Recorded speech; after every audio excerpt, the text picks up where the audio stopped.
Hey, what's up, everyone? Hey, this is Sean with Yak-a-Bass. Sorry, it's been a while. I'm going to talk about last week. Had a lot of stuff going on. I got sick and stuff. So I'm going to do a video about the West Coast Championship that rolled into the Yak-a-Bass Chris Laird tournament, which took place last week. Started on Friday, then went to Saturday and Sunday. Both were two-day tournaments. They overlapped. But I pre-fished the previous Saturday, and I pre-fished Wednesday and Thursday leading up to the tournament. So I'm going to break down the stuff that I discovered fishing Clear Lake for, 6 days straight. And what worked for me, what worked for the other anglers. I'm also the MC for Yak-a-Bass, so during the awards, I was able to interview the top three guys and asking about their day and everything. So I'll relay that information as well. But I'm gonna start down south. So out of Redbud, I actually caught a really big one in practice on a flare spoon. You can't find a flare spoon at any tackle shop in Clear Lake. It was on a rock pile offshore. Some of you might know where it's at if you're familiar with the lake. I'm not gonna give the exact spots out. This is kind of general. Give you guys this ideas on if you are going up there. Caught on a flare spoon. It was a huge fish. It's probably, I don't know, 7.5, maybe 8 pounds. And there's bigger fish. There's more fish down there with them. So I left it alone. Went there for my day one and couldn't get this fish to go. Spoon drop shot it. I was actually sharing that spot with another fella who was drop shotting. Don't know exactly what color worm. After I left that spot, try to give it a rest. He caught one that was around, I think 23 inches around there. He weighed it, said it was like 8.5 pounds. And he caught another 20 incher, which for kayak fishing, you get fish over 20 inches. That's fantastic for your limit. So again, continuing down south was working for me. I caught fish on shaky head. This is the Frenzy Nail 3/16 ounce shaky head on a I got a 6-inch robo worm, 6-inch robo worm MM3 color. I'll talk about this more. It's a staple worm for Clear Lake.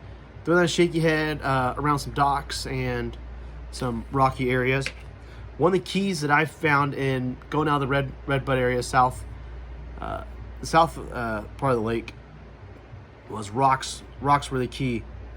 Specifically throwing brown and orange jigs. This is a 1/2 ounce. The 1/2 ounce got hung up a ton in the rocks, and I get it. If you're not getting hung up in the rocks, you're not catching fish. And 3/8 made a big difference. Brown orange was my primary one. I also used black and blue, and black and red also worked. Reason for the 3/8, as you can see right there, obviously it's a smaller head. You're not gonna get hung up as much. Specifically targeting on south, I'm still talking about south, the larger rocks, the shade side of the rocks. Once that sun came up, there's certain spots in there, if you're familiar with Clear Lake, you'll notice there'll be shade spots along those rocks, maybe till about 10:30. So those fish were holding right up against those rocks. Even later in the day, you find a little shade spot, maybe that big on the side of a rock. You cast a jig in there and you catch some pretty good fish. Me personally, they weren't the tournament winning fish for me, but there were fish in there. And that first day of the tournament, I lost 12 jigs. So I was fishing it correctly. I did get a limit off the rocks there. So moving up a little further, let's say Riviera, Wheeler, Canocti area. I fished that as well. I couldn't really find the fish. I think I caught a couple random fish. Nothing paid off. Fished around a lot of the docks. I think I caught a couple random fish off docks in that area. Opposite, heading towards, what do you got over there? Monitor, Boatworks, Gooseneck. I think I caught one out of all those areas combined. I thought I fished it pretty thorough. I did drop shot that as well in those areas. Even on the scope, didn't see many fish.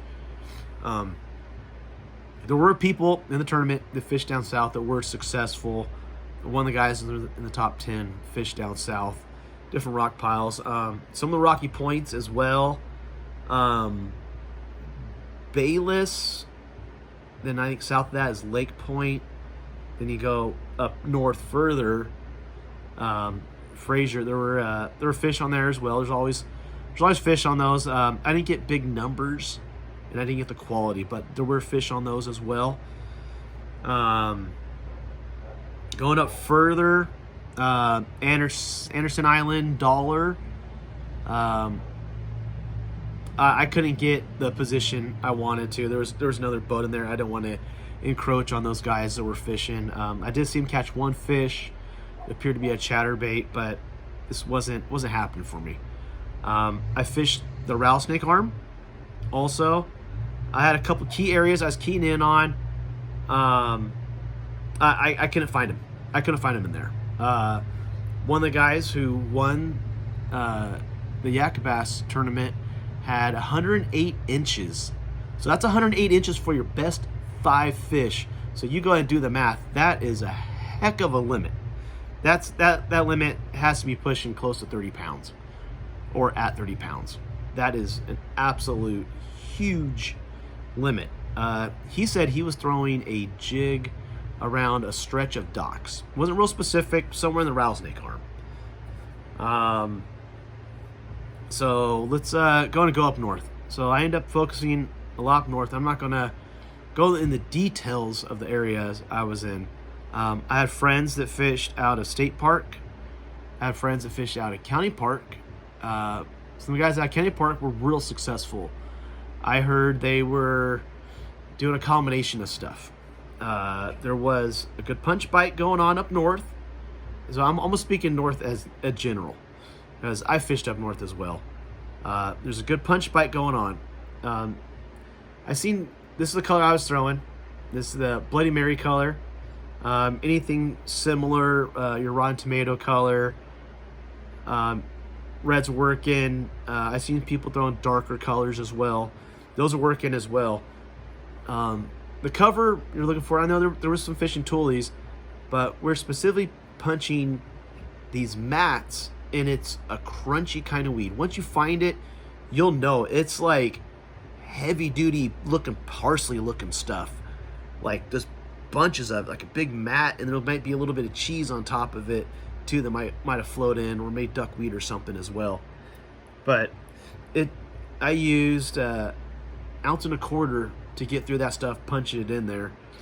And that stuff's various spots throughout north. They have sprayed up north too, so you got to find the right kind of stuff. You got to cover some water. That was working. The frog bite, not specifically a popping frog, but a dark colored frog, black or something, was getting fish. My buddy Travis specifically was throwing a frog in one of the days of the tournament and did really well. The following day, the bites were few and far between, but he had a absolute donkey hooked up on a frog. So there is a frog bite around. It's definitely something to keep tight on and to throw around. Maybe follow it up with, once they make that big hole, if they miss it, follow it up with your punch bait or something. There is definitely a good punch bite.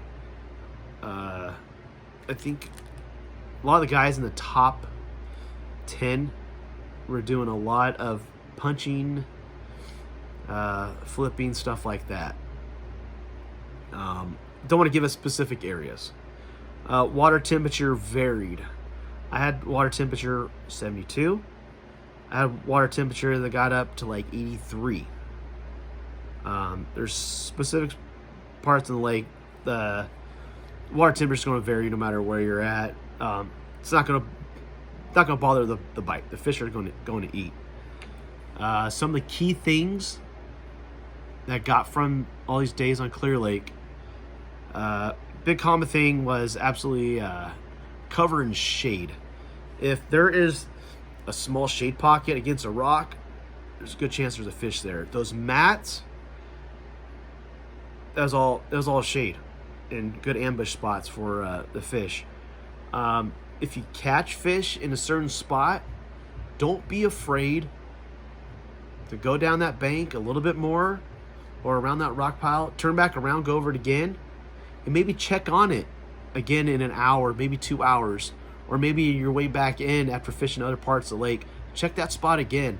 A lot of these spots, the fish were reloading in, or you can see them just move out and more fish move in. So don't be afraid to go back to those spots 2-3 times later throughout the day.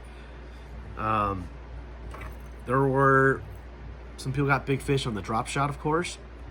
The chatterbait bite, I didn't hear much people catching fish on it. I know someone caught their personal best. I believe it was on a chatterbait. I could be wrong.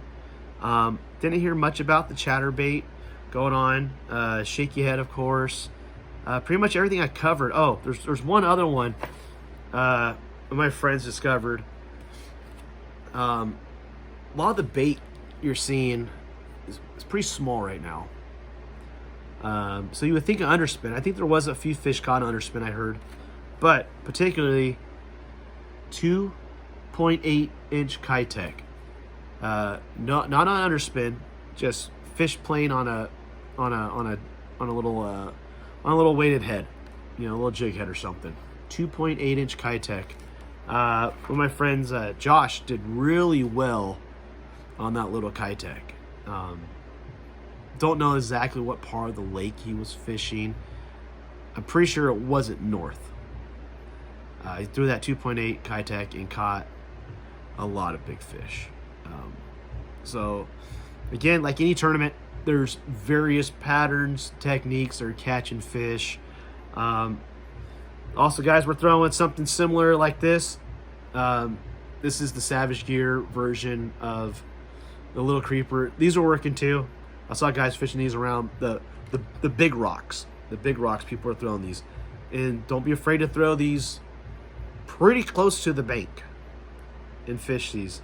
Those fish were really shallow up on those rocks. And some of those rocks are just steep drops on them too. So don't be afraid to throw stuff like that up shallow. Other than that, those are pretty much what was working. I'm sure we're going to have similar conditions. I know during the tournament it got up to 100 degrees. But I'm sure we'll have real similar conditions. It wasn't super windy or anything. So hey, then go back, check those spots more than once. So hopefully all this is going to help you out. That's my whole take on my whole little week extravaganza at Clear Lake. More information about Clear Lake, obviously, right here.